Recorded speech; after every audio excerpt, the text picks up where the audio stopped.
السلام علیکم ورحمۃ اللہ وبرکاتہ۔ الحمدللہ رب العالمین والصلاة والسلام علی سید المرسلین، اما بعد فاعوذ باللہ من الشیطان الرجیم، بسم اللہ الرحمن الرحیم۔ برادران عزیز و معزز خواتین، ہماری آج کی یہ نشست 5ویں نشست ہے جس میں ہم قرآن مجید کی آیات، احادیث نبوی اور صوفیاء کرام کے ارشادات بیان کر رہے ہیں۔ آج کی اس نشست کا موضوع ہے تنہائی، نفس کے دھوکوں، روحانی کیفیات اور خود پسندی کے۔ قرآن کریم کی آیات، احادیث نبی صلی اللہ علیہ وسلم اور حضرت داتا گنج بخش رحمۃ اللہ علیہ، وہ حضرت شمس تبریزی رحمۃ اللہ علیہ کی تعلیمات بیان کی جائیں گی۔ نمبر 1، قرآن کی آیات بموضوع نفس، تکبر، خلوت، روحانی فریب۔ نمبر 1، نفس اور اس کے دھوکے۔ سورۃ یوسف آیت نمبر 53، ارشاد باری تعالیٰ ہے، بے شک نفس تو برائی کا بہت حکم دینے والا ہے۔ یہ آیت بالکل حضرت شمس تبریز کے بیان کے مطابق ہے کہ نفس نیکیوں کے بعد بھی انسان کو دھوکہ دیتا ہے۔ دوسری آیت تکبر باطنی یعنی روحانی غرور۔ سورۃ النجم آیت نمبر 32، اللہ تعالیٰ ارشاد فرماتے ہیں، اپنے آپ کو پاک مت جتاؤ، اللہ بہتر جانتا ہے کون متقی ہے۔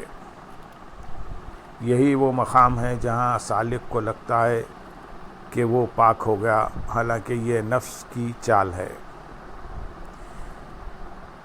تیسری آیت خلوت و تنہائی میں بھی اللہ کی حضوری۔ سورۃ الحدید آیت نمبر 4 میں ارشاد ہے، وہ اللہ تمہارے ساتھ ہے جہاں کہیں بھی تم ہو۔ سچی تنہائی وہ ہے جو انسان کو اللہ کی حضوری میں لے جائے، نہ کہ اپنی بڑائی کے احساس میں۔ چوتھی آیت روحانی کیفیات پر رک جانا گمراہی ہے۔ سورۃ بنی اسرائیل آیت نمبر 36 میں ارشاد ہے، اس چیز کے پیچھے نہ لگو جس کا تمہیں علم نہیں۔ عارضی روحانی کیفیت کو منزل سمجھ لینا بھی اسی کے تحت آتا ہے۔ 5ویں آیت سالک کا خوف نفس۔ سورۃ النازعات آیت نمبر 40 ارشاد ہے، جس نے رب کے سامنے کھڑے ہونے کا خوف کیا اور اپنے نفس کو خواہشات سے روکا۔ سچی حفاظت اپنے نفس سے خوف میں ہے، نہ کہ خود کو کامل سمجھنے میں۔ آئیے احادیث نبوی دیکھیں اس بارے میں۔ احادیث شریف میں نمبر 1، سب سے بڑا دشمن نفس۔ حضور نبی کریم صلی اللہ علیہ وسلم نے ارشاد فرمایا، افضل جہاد یہ ہے کہ آدمی اپنے نفس اور خواہشات سے جہاد کرے۔ اس حدیث کو مسند احمد میں روایت کیا ہے۔ یہ نفس کی اس باریک چال کی طرف اشارہ ہے جہاں وہ تنہائی کو بھی فریب میں بدل دیتا ہے۔ دوسری حدیث خلوت میں ریاکاری کا خطرہ۔ اس حدیث کو بھی مسند احمد میں روایت کیا ہے۔ حضور نبی اکرم صلی اللہ علیہ وسلم ارشاد فرماتے ہیں کہ مجھے تم پر سب سے زیادہ چھوٹے شرک کا خوف ہے، اور وہ ہے ریا۔ تنہائی میں انسان کے دل میں آنے والا میں بہتر ہوں بھی ریا کی ایک صورت ہے۔ تیسری حدیث خود پسندی ہلاکت ہے۔ حضور نبی کریم صلی اللہ علیہ وسلم نے ارشاد فرمایا، 3 چیزیں ہلاکت میں ڈال دیتی ہیں، 1 لالچ، 2 خواہش نفس کی پیروی، اور 3 انسان کا اپنے آپ سے متاثر ہونا۔ اس حدیث کو امام بہقی نے روایت کیا ہے۔ یہی وہ مقام ہے جہاں سالک سمجھتا ہے کہ وہ پہنچ گیا ہے۔ چوتھی حدیث، عبادت پر غرور نہ کرو۔ حضور نبی اکرم صلی اللہ علیہ وسلم نے ارشاد فرمایا، کسی کو اس کا عمل جنت میں داخل نہ کرے گا۔ صحابہ رضی اللہ تعالیٰ عنہ نے پوچھا، یا رسول اللہ صلی اللہ علیہ وسلم آپ کو بھی نہیں؟ آپ صلی اللہ علیہ وسلم نے فرمایا، مجھے بھی نہیں، مگر یہ کہ اللہ کا رحم ہو۔ اس حدیث کو امام بخاری نے روایت کیا ہے۔ یہ غرور اطاعت کی اصلاح ہے۔ حضرت داتا گنج بخش رحمۃ اللہ علیہ کی تعلیمات۔ نمبر 1، سچی خلوت کیا ہے؟ حضرت داتا گنج بخش رحمۃ اللہ علیہ لکھتے ہیں، خلوت یہ نہیں کہ آدمی لوگوں سے دور ہو جائے، بلکہ خلوت یہ ہے کہ دل غیر اللہ سے خالی ہو جائے۔ یہ حضرت شمس تبریز کی تعلیمات کی کامل تائید ہے۔ نمبر 2، نفس سب سے بڑا پردہ ہے۔ آپ رحمۃ اللہ علیہ فرماتے ہیں، نفس سب سے سخت دشمن ہے، اس کا جال سب سے باریک ہے اور اس کا فریب سب سے شدید ہے۔ سالک کو سب سے زیادہ دھوکہ تنہائی اور عبادت پر فخر سے ملتا ہے۔ نمبر 3، روحانی کیفیات پر اعتماد گمراہی ہے۔ حضرت داتا گنج بخش رحمۃ اللہ علیہ فرماتے ہیں، جس نے کیفیت کو مقام سمجھ لیا وہ حقیقت تک نہ پہنچ سکا۔ یہ حضرت شمس تبریز کے اس قول کا خلاصہ ہے، کیفیت عارضی ہے، بندگی مستقل ہے۔ نمبر 4، سالک کی اصل سلامتی۔ حضرت داتا گنج بخش رحمۃ اللہ علیہ فرماتے ہیں، سالک کی نجات اس میں ہے کہ وہ ہمیشہ اپنے آپ کو خطرے میں سمجھے، کیونکہ نفس اپنی چال چلنے کے لیے ہر دم تیار رہتا ہے۔ نمبر 5، خود پسندی کا زہر۔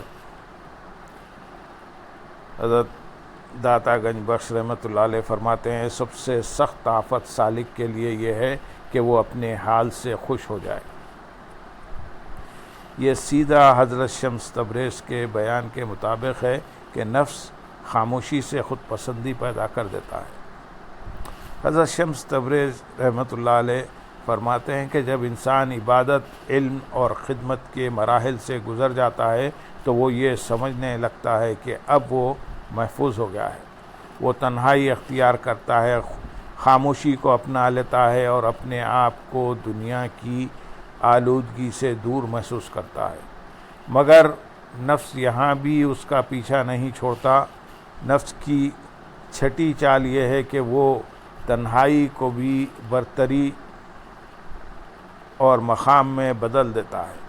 انسان لوگوں سے دور ہو جاتا ہے، مگر دل میں خیال آتا ہے کہ وہ ان سے زیادہ پاک ہے۔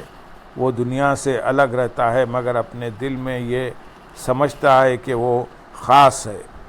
وہ خاموش رہتا ہے، لیکن دل کی تہ میں ایک سرگوشی ہوتی ہے کہ اس کی خاموشی بھی دوسروں سے بہتر ہے۔ حضرت شمس تبریز رحمۃ اللہ علیہ فرماتے ہیں کہ اگر تم نے اپنی تنہائی کو بھی سرمایہ بنا لیا تو سمجھ لو کہ نفس نے ایک اور دروازہ کھول دیا ہے، کیونکہ سچی عزلت اختیار کرنے والا اپنے آپ کو گم کر دیتا ہے، وہ اپنی پاکیزگی کا اعلان نہیں کرتا۔ نفس تمہیں یہ یقین دلاتا ہے کہ تم دنیا سے الگ ہو گئے ہو، مگر وہ تمہارے اندر ایک نئی دنیا بسا دیتا ہے، خود پسندی کی دنیا۔ انسان اپنے آپ کو خاص سمجھنے لگتا ہے، اپنے حال کو دوسروں سے بلند تصور کرنے لگتا ہے۔ شمس تبریزی رحمۃ اللہ علیہ فرماتے ہیں کہ اصل تنہائی وہ ہے جہاں تم اپنے نفس کے ساتھ بھی اکیلے نہ رہو، بلکہ اپنے رب کے حضور کھڑے ہو جاؤ۔ اگر تم تنہائی میں بھی اپنے آپ ہی کو دیکھ رہے ہو تو تم ابھی بھی قید میں ہو۔ آزادی تب ہے جب انسان خود کو بھول جائے۔ نفس تمہیں یہ دھوکہ بھی دیتا ہے کہ تم آزمائشوں سے گزر چکے ہو، تم مضبوط ہو چکے ہو، اب تم نہیں گر سکتے، اور یہی یقین سب سے خطرناک ہے، کیونکہ جو شخص اپنے آپ کو مضبوط سمجھ لے وہ اپنی کمزوریوں کی نگرانی چھوڑ دیتا ہے۔ حضرت شمس تبریز رحمۃ اللہ علیہ فرماتے ہیں کہ بندہ جب تک اپنے آپ سے خوف زدہ رہے وہ محفوظ ہے، جیسے ہی وہ اپنے نفس پر اعتماد کر لے وہ خطرے میں ہیں، کیونکہ نفس سوتا نہیں بلکہ موقع کا انتظار کرتا رہتا ہے۔ تنہائی میں ایک اور فریب پیدا ہوتا ہے، روحانی کیفیات کا۔ انسان کچھ کیفیتیں محسوس کرتا ہے، کچھ لذتیں ملتی ہیں، کچھ سکون حاصل ہوتا ہے، اور نفس فوراً کہتا ہے کہ تم پہنچ گئے ہو، تم خاص ہو، تم برگزیدہ ہو۔ شمس تبریز رحمۃ اللہ علیہ فرماتے ہیں کہ اگر تمہیں کوئی کیفیت نصیب ہو تو اس پر ٹھہر نہ جاؤ، اسے منزل نہ سمجھو، کیونکہ کیفیت عارضی ہے، بندگی مستقل ہے۔ جو کیفیت پر رک جائے گا وہ راستہ کھو دے گا۔ نفس کی یہ پرت بہت باریک ہے، یہاں انسان کو لگتا ہے کہ وہ سب کچھ چھوڑ چکا ہے، مگر حقیقت میں وہ ایک نئے فریب میں داخل ہو چکا ہوتا ہے، خود کو پاک سمجھنے کے فریب میں، اور یہی وہ مقام ہے جہاں بہت سے سالک رک جاتے ہیں۔ وہ سمجھتے ہیں کہ وہ بچ گئے، مگر نفس خاموشی سے ان کے ساتھ چلتا رہتا ہے۔ یہ نفس کی چھٹی طے تھی، تنہائی اور روحانی کیفیت کے ذریعے دھوکہ دینا۔ ابھی دو پرتیں اور باقی ہیں جو سب سے زیادہ گہری اور فیصلہ کن ہیں۔ انشاءاللہ ہم اس کا تسلسل آئندہ کی نشست میں کریں گے۔ آج کی نشست کو ہم یہیں اختتام کو پہنچاتے ہیں۔ اللہم صلی علی سیدنا محمد وعلی آل سیدنا محمد وبارک وسلم، وآخر دعوانا ان الحمد للہ رب العالمین۔